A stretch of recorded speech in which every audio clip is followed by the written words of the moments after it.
अस्सलाम वालेकुम everyone, welcome back to our another video. उम्मीद करता हूँ कि आप सब लोग बिल्कुल ठीक ठाक होंगे और आपके बर्ड्स भी बिल्कुल खैरियत से होंगे।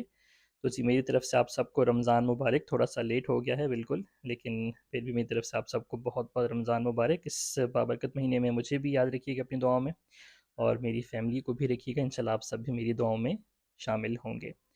तो जी ये हमारी एक लास्ट वीडियो होने जा रही है इंशाल्लाह, जो हमारे सीक्वेंस चल रहा था जाल रेट से मुतल्लिक। तो उसी पर ये आखिरी वीडियो है इंशाल्लाह। इसको रैप अप करते हैं, ख़त्म करते हैं इस टॉपिक को। इसमें सारा मैं एनालिसिस करता हूँ, आप लोगों के सामने बात रखता हूँ, और बेसिकली जो मैसेज है इस वीडियो में वो जाने वाला है हमारे न्यू फेंशियर्स के लिए। मस्त जोक मारा रे। तो इंशाल्लाह जो न्यू फेंशियर्स हैं, जो पुराने फेंशियर्स हैं, जो भी शौक़ रखने वाले लोग हैं, उनको इस वीडियो से बहुत ज़्यादा फ़ायदा होगा। और अगर फ़ायदा हो तो मेरी सिर्फ आप लोगों से एक ही गुजारिश है कि वीडियो को लाइक ज़रूर कर दीजिएगा, चैनल को सब्सक्राइब भी ज़रूर कर दीजिएगा, क्योंकि बहुत सारे लोग हैं जो सिर्फ वीडियो को देखते हैं और सब्सक्राइब नहीं करते हैं। तो मेरी सिर्फ आप लोगों से एक ही गुजारिश है, चैनल को सब्सक्राइब लाजमी कर दीजिएगा। तो चलें वीडियो को बाकायदा स्टार्ट करते हैं। तो जो एनालिसिस हमने निकाला है वो ये निकाला है कि जो एक पाकिस्तान से फटकी यहाँ पर एक्सपोर्ट की जाती है, उसमें टोटल बर्ड्स आते हैं 500 से 550।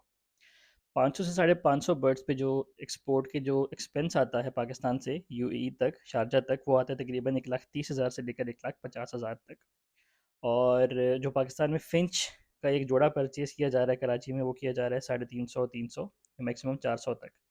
तो अगर आप इस 350 400 को अगर 500 550 टोटल बर्ड्स हैं, तो उसमें मतलब है कि तकरीबन आपके 250 से पौने 300 पेयर्स जो हैं वो एक्सपोर्ट हो रहे हैं। तो आप चलें पौने 300 से अगर इसको मल्टीप्लाई कर लें अगर आप, तो जनाब एक्सपोर्ट के चार्जेस मिला के और आपके जो पर पेयर की जो एक्सपेंस है उसको मिला के जो टोटल एक्सपेंस बनता है उसका, वो तकरीबन बन जाता है आपका 750 से 800 तक का। ये आप बेशक कैलकुलेशन करके भी खुद देख लीजिएगा, ये सारा कुछ मैंने कैलकुलेट किया है, इसके बाद ही मैं सारी वीडियो बना रहा हूँ। तो अब जो 800 वाला पेयर वहाँ से आ रहा है, ट्रैवलिंग एक्सपेंस को मिला के, परचेज़ की जो है ना सारे कॉस्ट को मिला के, यहाँ पर वो शारजा मार्केट में जो परचेज़ हो रहा है वो हो रहा है तकरीबन 8 दिरहम से 10 दिरहम के दरमियान दरमियान में।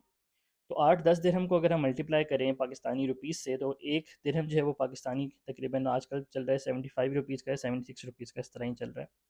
तो उसकी भी जो कॉस्ट बनती है वो उस तरह ही इतनी ही बनती है। तो अगर आप उसको एनालिसिस करें तो वो यहाँ पर उनको नुकसान ही आ रहा है, एक तरह से नुकसान ही बड़ा होता है। लेकिन यहाँ पर फ़ायदा किस तरह से हो रहा है उनको? फ़ायदा इस तरह से हो रहा है कि जो शारजा लोकल मार्केट है, वहाँ पर वो बर्ड इतने का सेल होता है, लेकिन जो शारजा से आगे वो दुबई, अजमान, अबू धाबी, यहाँ पर जब वो सेल करते हैं तो वो ऊपर सेल करते हैं थोड़ा-सा, जिसको कहा जाता है रिटेल प्राइस। जो रिटेल प्राइस है वो यहाँ पर 10 दिरहम, 12 दिरहम, 15 दिरहम नहीं है, वो थोड़ी ऊपर है, वो 20 दिरहम या 25 दिरहम तक मैक्सिमम जाके होती है। जो 50 दिरहम वाली फ़िंच है जनाब, वो आपकी कॉमन फ़िंच बिल्कुल नहीं है, वो आपकी एग्ज़िबिशन साइज़ फ़िंच है। तो ये था एक छोटा-सा एनालिसिस हमारा रेट पर। तो जी इसी बात को ख़त्म करने के साथ-साथ जो मेरा मैसेज है बेसिकली यहाँ पर न्यू फ़िंचर के लिए, वो यही है कि आप लोग बिल्कुल मत घबराएँ कि अगर हम फ़िंच में इन्वेस्ट करेंगे तो हमें नुकसान होगा या इस तरह का कुछ होगा। जाल वाले जो रेट ले रहे हैं वहाँ पर, वो थोड़ा-सा कम ले रहे हैं, बिल्कुल मानने वाली बात है, लेकिन वो भी ऊपर तभी आएगा जब आप लोगों की डिमांड ज़्यादा होगी। डिमांड ज़्यादा होगी, उनके पास सप्लाई कम हो जाएगी, तो वो लोग आपसे जो फ़िंच है वो थोड़ा ज़रा ऊपर प्राइस में उठाना शुरू कर देंगे।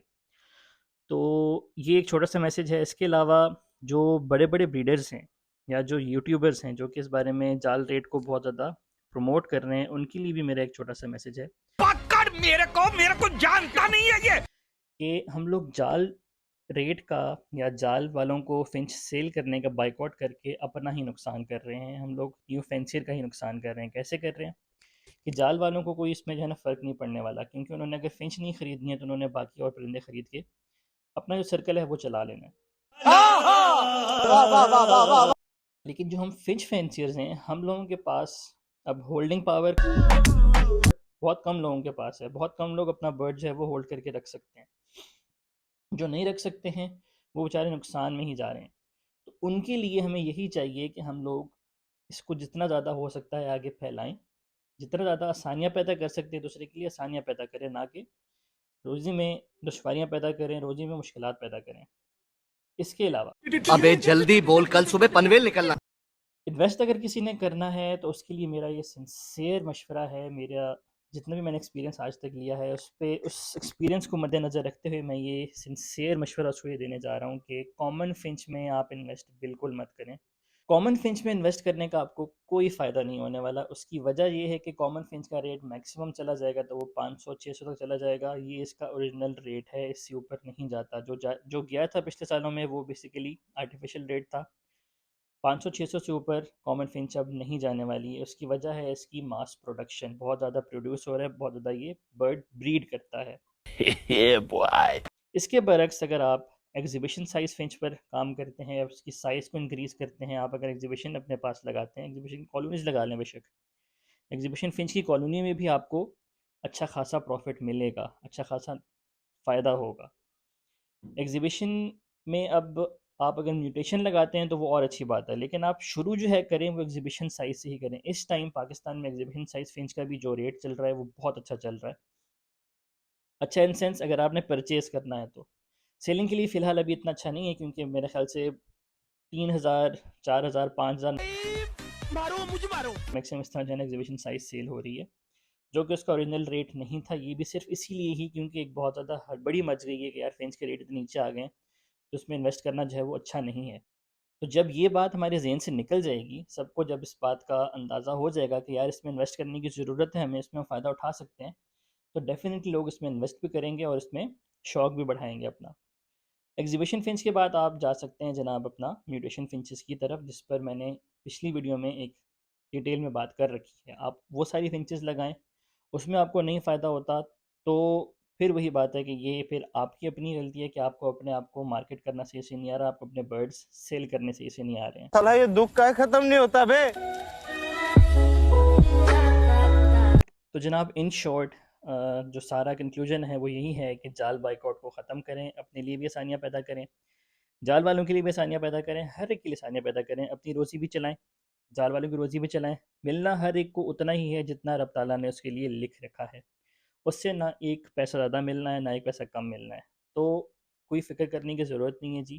खुलकर सेल करें, खुलकर शौक करें। इंशाअल्लाह आपको इसी में ही बहुत ज़्यादा अल्लाह ताला आपके लिए बरकत डालेंगे। इसके अलावा फ़िंच आज भी उन परिंदों में से है जो आपको सबसे ज़्यादा प्रॉफ़िट जनरेट करके दे सकता है, तमाम किस्म के परिंदों में। ये मैं आपको गारंटी से कह सकता हूँ क्योंकि इसकी प्रोडक्शन ही इतनी ज़्यादा है।